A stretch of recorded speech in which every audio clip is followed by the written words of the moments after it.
Hello everyone, and welcome to another episode of Xaereth Prevails, a Grand Arena story. Guys, we're in match 8 of the current 5v5 season, and I'm facing someone who he attacked beforehand. I'll show you guys what his results were as soon as we get to that, it's a pretty good one. I've been undefeated for a little bit, 7-0 coming into this match. Went undefeated last season, so we're at the point now. I'm like, can I just go undefeated for 2 seasons in a row? I've never done that. My win streak is at 25 at this point, so feeling pretty good. But at the same time, just got to keep the momentum and focus on actually playing well, as opposed to just coasting and resting on my laurels and things like that. So let's actually get into the fight. I'm going to do a voiceover for this one because it was during Gambit Fight Night, and the people who were with me, it was Jedi Master Adastra and Solo. They're awesome, love them.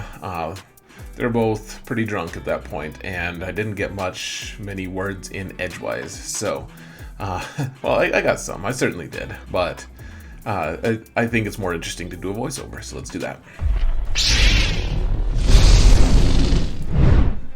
First off, I do want to say thank you so much to my patrons. You guys are amazing, and I really appreciate the support, guys. You guys are you're the reason I can do this, frankly. This has been such a cool experience for me, guys.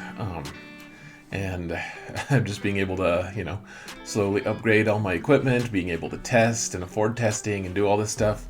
Man, you guys are amazing. So thank you for all of the support. Truly, guys, it means the world to me.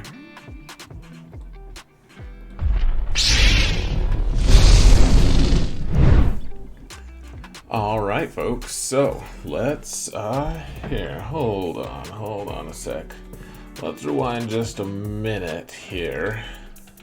Alright, so my opponent's name is Cleaver with a K, and he did already attack before he attacked right away, which is different than what he had done in the past, just when I had scouted him. So here's my front zone, guys. I think this is my front zone. It's one of my zones.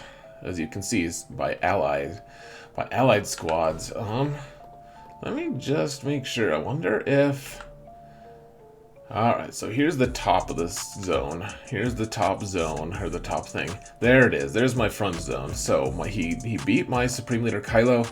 He beat my full bastard Darth Revan squad. You can see the Supreme Leader Kylo does have Moff Gideon in it. It'll be interesting to see what he used, if it deterred him at all. I have no idea what kind of banners he got for it, though. He did obviously beat it in one shot, and then in the back zone, I did have Commander Luke, and he beat that squad and Padme.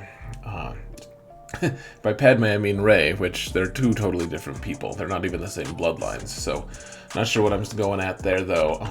One thing I'll point out is I do like having that Gear 12 Vader Chewbacca, at least to some degree, because you put Lifeblood on him, and the whole team gets a lot harder to kill. So you have to kill him first, and it can become a mess if you try to do that. So up top, they could not get through Padme. And they couldn't get through Rey or whatever other team that was. You guys can rewind if you want to go see it. Apparently this is going way faster. I said it for 5 seconds, going way faster than that. Alright, let's rewind just a tiny bit here. I apologize. Yeah, so they beat General Skywalker in 2. So you can see I went pretty hard on defense. When your weakest team is Jedi training Rey, or with the Hero Bros, or a Padme squad, then you know your defense is actually pretty decent. So, yeah. Anyways, my opponent, so he got stuck there. He wasn't going to clear it, and I felt pretty confident going into this. I'm like, I just have to clear him. He didn't place a crazy defense, so I believe that this is his bottom zone. So he has bounty hunters with Jango leads. You'd think that they'd be fast, but they weren't really very fast. And then he has a Jedi training Rey team with a bunch of just kind of throwaway Resistance characters, honestly. Nothing too impressive. Up top, he has the full bastard Darth Revan squad, but only a Gear 12 HK, which was interesting. Geos, and then a General Grievous squad with a bunch of relics. So I started off, I was like, you know what, I'll just use my troopers here. We don't have Moff Gideon or anything, so we'll just use the quote-unquote old school Imperial Trooper squad. I mean, now Piet's just pretty much a mainstay with them, a lot of times for me at least. So, anyways, but as long as you can go first with Piet, he gives everyone turn meter, and pretty soon, like, the bounty hunters just don't get a word in edgewise. It's kind of sad. I feel a little bit bad. Not too bad though, frankly. So. Honestly, I mean, you can see me, I'm kind of like tampering with who I'm going to target and stuff, but it's not a big deal. Like, you want to target the one who has the lowest health to start with so you can get a guaranteed kill. Once you get that kill, your whole team gains so much turn meter that it just becomes a slaughter. So, I don't know what I'm looking at here. I have no idea, but put Deathmark on him. Oh, that's right. People were saying that I could have put Deathmark on a character after I had killed one of the bounty hunters that had bounty hunters resolve, and I was like, no, you can't put Deathmark on a character unless that character is entirely removed. Even if that counts as a death, for turn meter purposes, you still don't get to put Deathmark on someone with his Deathmark. So I decided to take Jedi Revan here against Rey. Figured I could probably, with the top zone being as weak as it was, I figured I could probably get away with this. Didn't really need to worry about it. I even undersized it, in fact. You can see only 4 characters here.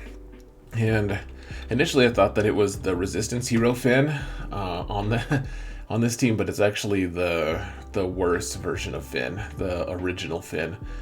So you want to mark, in that case, if they did have Resistance Hero Finn, you need to mark him. If they don't, then you want to mark BB-8. So we stunned him, killed him, and now it's just on, the debate here that I'm kind of pausing about. I'm like, should I just go for Jedi Training Rey? Like, should I just do it? And I decided there wasn't much incentive. Like, I could keep putting up my Foresight, like, they weren't going to cause enough damage. So once I got the stun on Finn, decided to just go try to tackle Rey a little bit, just see what we could do. So got the stun on her, killed her, and it's a rout. I mean, this has never been a particularly close match. If you can spare Jedi Revan, then you're good to go.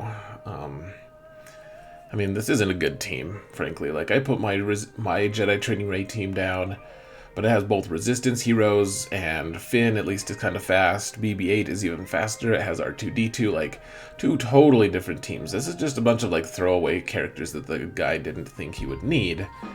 And so I ended up getting a 61.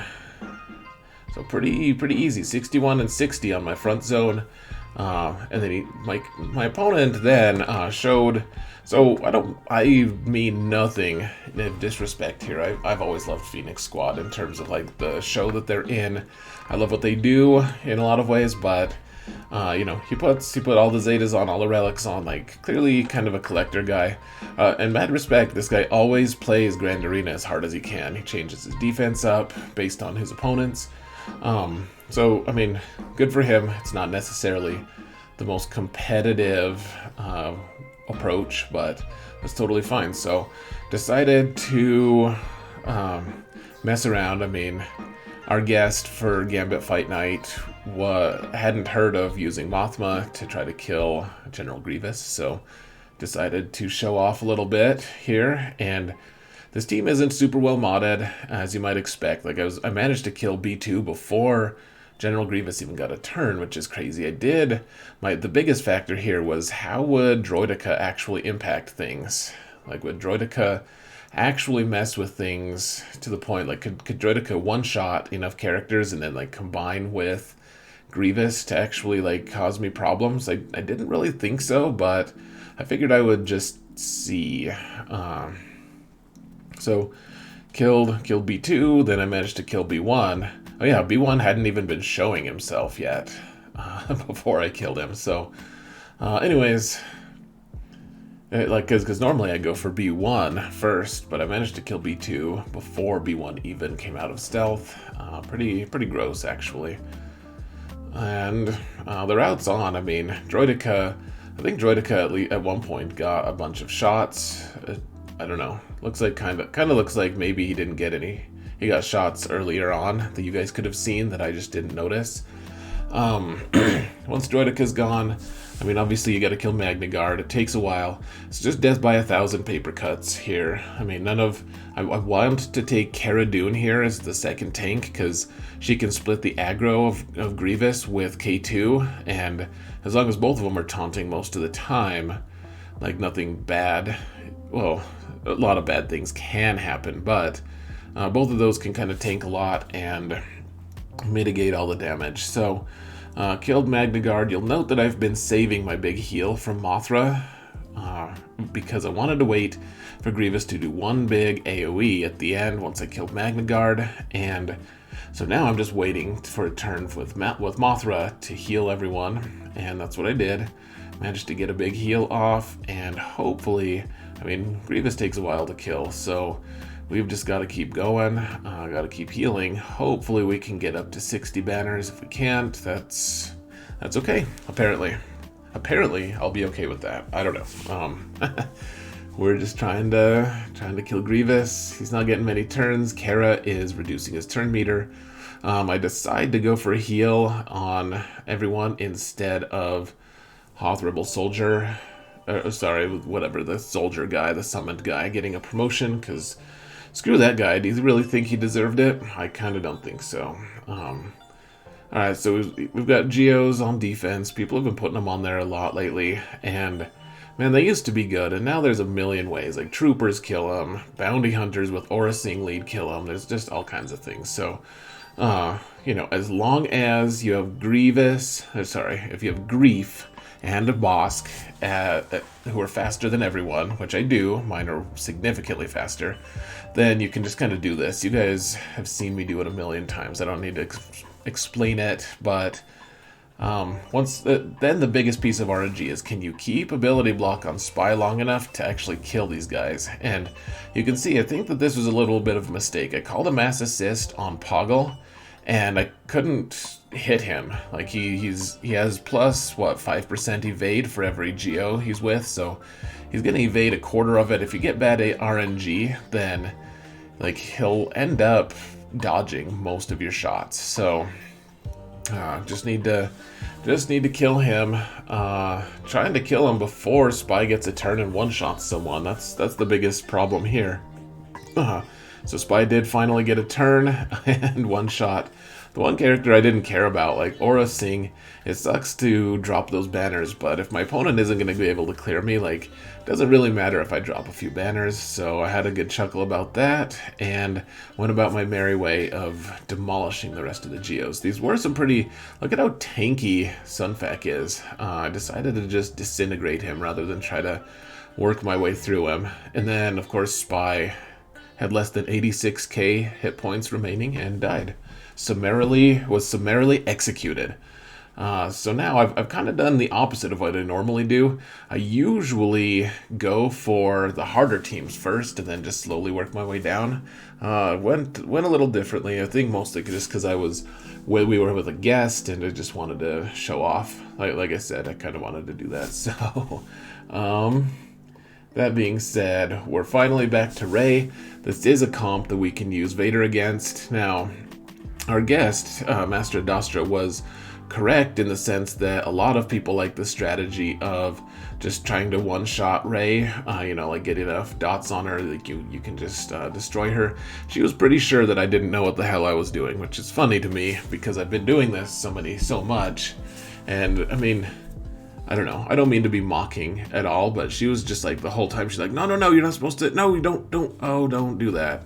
So like when I did my saber toss on Finn just now and got him into damage immunity, like I was hoping not to get him into the yellow there. And I think against most Finns, I'd have had a good chance of not, but clearly I overestimated his resilience. So. That was a tiny mistake, but that's a mistake that I make. I mean, I do that sort of thing a lot. I just try to kill Finn, or, in a Jedi comp, I try to kill Jedi Revan. And the whole idea here, guys, is I don't want to be reliant on killing Rey on my first saber toss. Like, that's not what I want at all. I want to be able to kill her even if she gets her ultimate off. So, you know, because that happens sometimes. People need to... This is an approach that is much easier in terms of, like, if you can execute this and just be pretty confident that you're not going to die from her ultimate, then you're just good. Like, there's no issue. Now, there are some issues here, like trying to reduce her turn meter and stuff. If I reduce her turn meter, I guess if she has inspired, maybe now I can't reduce her turn meter, but you don't want to reduce her turn meter too much, because if you do, she's going to get a ton of offense and it'll hurt. Now, I did my saber toss, didn't quite get the kill on her, so she goes into her ult, and so now we can just hang out, hit Holdo for a while, because who doesn't love a good Holdo pinata? People in the chat were panicky, like, oh, you're gonna just die to her ult now, and I'm like, have you guys never seen me do one of these Darth Vader like comps to be able to kill Rey? Like, this is what we do. So, I mean, not the best banners. If I'd probably do something different. If we desperately need to get a kill on Rey to start with, probably want Piet or something so you get extra offense. But as it was, I was just like, I want a pretty guaranteed kill, and that's what we did. So after that, gosh, I have my relic armorer, and here's some fun. Here's a really fun tiny spoiler for my next match. I never used armorer in any match other than this one, so I do have a relic. I did not use her. Didn't find her much use this week, apparently, unfortunately. But we're using Sith Eternal to kill a Darth Revan team. I wasn't really sure what to expect. People tell me that Sith Eternal can solo this team, and I've seen a lot of really good players this week fail because people don't know what the hell they're talking about, frankly. Like, yes, it can work. Just like everything. Everything can work. Like, you know, like if you get the right RNG, sure, like that's fine. That doesn't make it consistent. It doesn't make it a good idea. And so you have me here, like, people are like, why don't you just solo it? It's fun. And I'm like, well, because it's a bad idea. Anyways, so you just mark Darth Revan and Basti and just go to town here. I mean, try to preserve all the Sith that you can, try to preserve the armor. But at this point, I didn't care about banners. Like, that's the other nice thing. Like, my opponent attacked first, like, I knew that I would just be good. As long as I could clear this, I didn't really care about banners that much. I mean, I do, just in the sense that it's nice to have a nice big number, but really, I mean, as long as you can get to your ultimate in time and get the win on the first try, like, you know, now the race is, can Scion live? As I say that, he died, so not much in terms of suspense, but 55, I mean, you live with that, that's fine. That's totally fine. You know, it's not a 52 or something. 55 is fine for their best team remaining. So they have Phoenix, and then they have a Negotiator fleet, which, gosh, that Negotiator comp is really scary, actually. So this guy actually does put a decent defense down, considering his limitations. So decided to go with Jedi Master Luke. As you can see, I'm kind of overkilling things, but really the reason I wanted to do this was I wanted to use Ki-Adi-Mundi to kill things, because it's not a Xaereth stream without Ki-Adi-Mundi killing things. I feel like at this point that's what people have come to expect, and I like to deliver. So one of my favorite things about Ki-Adi-Mundi is how on his basic, he does a basic, and then he goes back for a second one. It's like he has to pause to consider, though. He's like, wait, do I do that again? Sure, I guess I could do that. So, like, watch. He hits, and then he pauses, and then he goes in again. I don't know. I don't know why that's one of my favorite things. If we're being honest, like, that's not really one of my very favorite things. It's just, it's a thing that I appreciate about him. And really, you can see I'm just kind of favoring Ki-Adi-Mundi, because who wouldn't? You know, you do the work for a 7-star Ki-Adi-Mundi, and you put him up to Relic 6, like, why wouldn't you just enjoy the fruits of your labor. So, got the one-shots on all the squads. Now the real question is, can I one-shot his ships? Because that's a pretty gross comp for the Negotiator to be waiting with. Just decided to go with the triple tank here, guys. So I'm taking Houndstooth here, and this is kind of an important thing, actually. With Ahsoka doing all this extra damage and stuff, the regular comp, the normal comp with the Vulture droid in instead of Hyena, like, it just doesn't work that well. It struggles. So we take the Houndstooth instead, and we weather the storm until we can eventually get the Vulture droid in, who then comes in and places all the Buzz droids on all the ships remaining. And you can see I almost did the AoE here, because that's kind of my standard thing. And that probably would have been okay, but you can see we also didn't get a lot of initial damage or Buzz droids on Anakin. So we just, best to just come in, get this Vulture droid in. Everyone has Buzz droids now. Some people are blinded. It's a good time. In fact, all of them are blinded. I was blind not to see it before, but Anakin can still hit even if he has the blind. He does his AoE, and that of course missed. So that was a joyful event. And now they're kind of just fish in a barrel, folks. Like, you can just they're just sitting there wallowing blind with all of their stacks, and you can kill them. So this ended up being pretty definitive. 63 banners against that comp with Malevolence is pretty strong, and they didn't even get most of their reinforcements in. Now this one was going to be interesting. They started Ebon Hawk, and watch Ebon Hawk's first move. It's a basic attack, I'll just tell you that. Like, I wonder if the devs like put any thought into his opening move, because he's not supposed to be in a starting lineup. Like, he comes in as reserves, dispels everyone. Like, he's very impactful in the right circumstance, but not at the start. So yeah, did you see that he double tapped with a basic there? Such a random starting move for Ebon Hawk. But we're not going to sit here and just pity them and give them an easy time here. So just using the Tarkin fleet, decided to bring Gauntlet in. The whole theme of the night had been science, trying to do random cool things, and so that's what we're doing here. Gauntlet comes in and dispels all the debuffs, which is nice. That way breach isn't a thing anymore, and now we just try to kill the one resistance character out there. So killing the Falcon is nice, of course. Houndstooth is just tough to kill, especially Raddus keeps him alive. So if we can just kill all the other tunes, that's great. Gauntlet can make a big impact. He comes in, restores, heals protection on all the Empire characters.